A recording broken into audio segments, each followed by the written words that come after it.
હજુ સેટલ થશે. ફરી આપણે નજર કરીએ ત્યાં સુધીમાં બ્રોકરેજ રિપોર્ટ્સની માહિતી લઈ લઈએ સહયોગી તૃપ્તિ કપૂરિયા પાસેથી. તૃપ્તિ, ગુડ મોર્નિંગ. કઈ રીતે આજે કયા સ્ટોક્સ અને સેક્ટર્સ બ્રોકરેજ હાઉસીસના રડાર પર છે? ગુડ મોર્નિંગ ચાની. ચાની શરૂઆત આપણે સેક્ટરથી કરશું તો ખાસ કરીને ઓઇલ એન્ડ ગેસ કંપની પર HSBC તરફથી બ્રોકરેજ રિપોર્ટ આવતો જોવા મળી રહ્યો છે. અહીંયા તેમનું કહેવું છે કે પડકારજનક મેક્રો ઇકોનોમિક જે પરિસ્થિતિ બની રહી છે અને સામે એનર્જી માર્કેટમાં જે ઉતાર ચઢાવ છે જેને કારણે કરીને પરિણામ જે છે આ વખતે ખરાબ રહેવાના તેઓ અનુમાન રાખી રહ્યા છે. ખાસ કરીને ફ્યુઅલ અને ઇન્વેન્ટરીઝથી જે નુકસાન થયું છે જેને કારણે કરીને OMCમાં લગભગ 60,000 કરોડના એપિટાના નુકસાનની પણ તેઓ ધારણા રાખી રહ્યા છે. સાથે તેમનું એ પણ કહેવું છે કે બ્રેન્ટ ક્રૂડમાં જે સ્થિરતા આવી રહી છે અત્યારે હાલમાં જેને કારણે કરીને Q2માં નફામાં એક સુધારાની તેઓ અપેક્ષા રાખી રહ્યા છે, પરંતુ ઓવરઓલ Q1માં ગેલમાં લગભગ 14% અને પેટ્રોનેટ LNGનો લગભગ 12% નફો જે ઘટવાના વાર્ષિક ધોરણે તેઓ અનુમાન રાખી રહ્યા છે. સાથે તેમનું એ પણ કહેવું છે કે પશ્ચિમ એશિયા તણાવ અને હોર્મુઝ સ્ટ્રેટમાં જે વિક્ષેપો અત્યારે છે એક સૌથી મોટું અહીંયા ટ્રિગર પોઈન્ટ બની રહ્યું છે. સામે ગેલ માટે તેઓ ખરીદારીની સલાહ આપી રહ્યા છે, પરંતુ IOC, BPCL, HPCL, Petronet LNG માટે તેમને હોલ્ડ રેટિંગ રાખ્યા છે. ત્યારબાદ નજર બની રહી છે HL લેન્ડસ્કાર્ડ પર. JP મોર્ગન તરફથી ખૂબ જ ઇન્ટરેસ્ટિંગ પોઝિટિવ બ્રોકરેજ રિપોર્ટ આવતો જોવા મળી રહ્યો છે,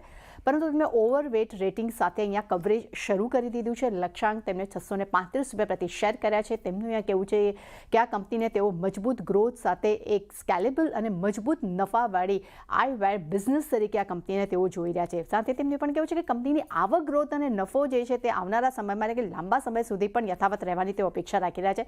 ટેકનોલોજીસ બેઝડ અને ખાસ કરીને કસ્ટમર સેન્ટ્રિક મોડલ્સથી અહીંયા મજબૂત એક કોમ્પિટિટિવ તરીકે કંપનીને એક સારો એવો ફાયદો જોવા મળી રહ્યો છે. ખાસ કરીને સ્ટોર વિસ્તરણ અને પ્રીમિયમ પ્રોડક્ટ્સ જે છે અને બીજી તરફ ગોલ્ડ મેમ્બરશિપનો પણ એક સારો વધારો થયો છે, જેને કારણે કરીને કંપનીના ઓપરેટિંગ લેવરેજ જે છે તેના ગ્રોથને પણ એક સારું પ્રોત્સાહન મળ્યું છે. FY 26-30 દરમિયાન તેઓ આવક અને EPC CAGR જે છે તે 21%થી લગભગ 41%ના તેઓ અનુમાન રાખી રહ્યા છે. ત્યારબાદ નજર બની રહી છે એ છે ઓબેરોય રિયલ્ટી માટે નોમુરા તરફથી ખરીદારીની સાથે લક્ષ્યાંક ₹2,090 પ્રતિ શેર કર્યા છે. ગઈકાલે જે નેગેટિવ સમાચાર આવ્યા છે તેના પર તેમનો વ્યૂ આવી રહ્યો છે.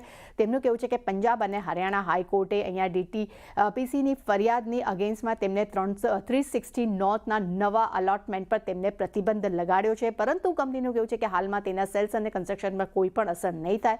પ્રી સેલ્સમાં નજીકના ગાળામાં થોડીક મર્યાદિત અસર જોવા મળી શકે છે, પરંતુ મજબૂત માંગને જોતા અહીંયા જે હવે અત્યારે રિસ્ક ફેક્ટર જે છે તેમને ઓછું લાગી રહ્યું છે. સાથે તેમને પણ કહેવું છે કે DTPCએ આની પહેલાં ઘણી બધી મંજૂરી આપી છે, તેને ધ્યાનમાં તેમને લાગતા એવું લાગી રહ્યું છે કે કાર્યવાહી જે છે તે કંપનીના પક્ષમાં આવે છે. અગર જો નહીં આવશે તો વેલ્યુએશન પર એક નેગેટિવ ઇમ્પેક્ટ જોવા મળી શકે છે. ત્યારબાદ નજર કરશું એક્સાઇડ પર. JP મોર્ગન તરફથી અહીંયા ઓવરવેટ રેટિંગના રિપોર્ટ સાથે લક્ષ્યાંક તેમને ₹485 પ્રતિ શેર કર્યા છે. અહીંયા JP મોર્ગન તરફથી એક ઇન્ટરેસ્ટિંગ હેડલાઇન મળી છે. તેઓ અહીંયા કંપનીને કહી રહ્યા છે કે શું આ સ્ટાર ચમકી રહ્યો છે, કારણ કે તેમનું એવું કહેવું છે કે ઓવરઓલ કંપનીનું જે આઉટપરફોર્મ પ્રદર્શન છે આવનારા સમયમાં પણ યથાવત રહી શકે છે. મજબૂત Q1 કોમોડિટીઝ પ્રાઇસમાં જે હિસાબે ખર્ચમાં ઘટાડો આવ્યો છે, કસ્ટમ ડ્યુટીમાં જે છૂટ મળી છે તેનો સારો એવો સપોર્ટ અહીંયા મળી રહ્યો છે અને લી આયર્ન ફેક્ટરીનું કમર્શિયલ ઓપરેશન પણ કંપનીનું શરૂ થઈ ગયું છે.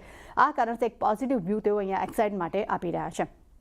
ચાની ડેફિનેટલી સેક્ટર અને સ્ટોક્સ જેના પર પણ બ્રોકરેજ રિપોર્ટ આવે છે દરેક પર એક સારી એવી એક્શન આજે દિવસ દરમિયાન જોવા મળી શકે છે. જી, આ બધા પર એક ફોકસ રહેશે. તૃપ્તિ, આભાર આપનો સમગ્ર ડિટેલ્સ માટે. ચર્ચા